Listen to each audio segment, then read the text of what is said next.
Presidente Serracchiani, oggi è stato fatto il punto sugli avanzamenti del programma digitale portato avanti con Cisco, un programma supportato da Insiel. Lei al termine ha manifestato soddisfazione.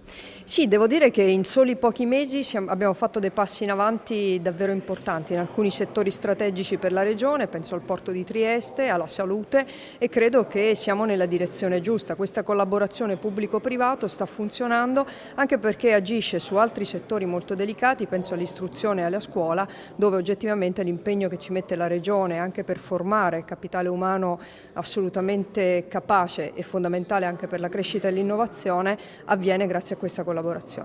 Agostino Santoni, amministratore delegato di Cisco. Oggi sono stati illustrati in un incontro con la Presidente Serracchiani gli avanzamenti del programma di crescita digitale nel quale voi siete partner sia della Regione Friuli Venezia Giulia sia del Governo.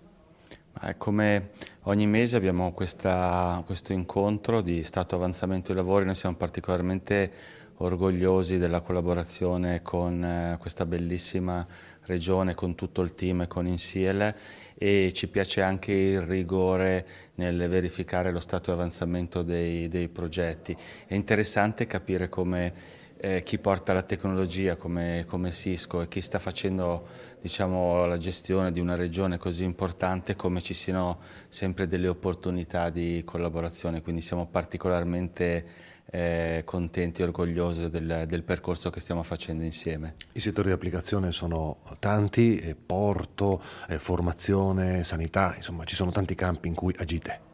Questo è il nuovo digitale, cioè noi stiamo notando che la tecnologia ormai non è solo per gli addetti ai lavori, ma è orizzontale su tutte le iniziative e le priorità, in questo caso della vostra regione.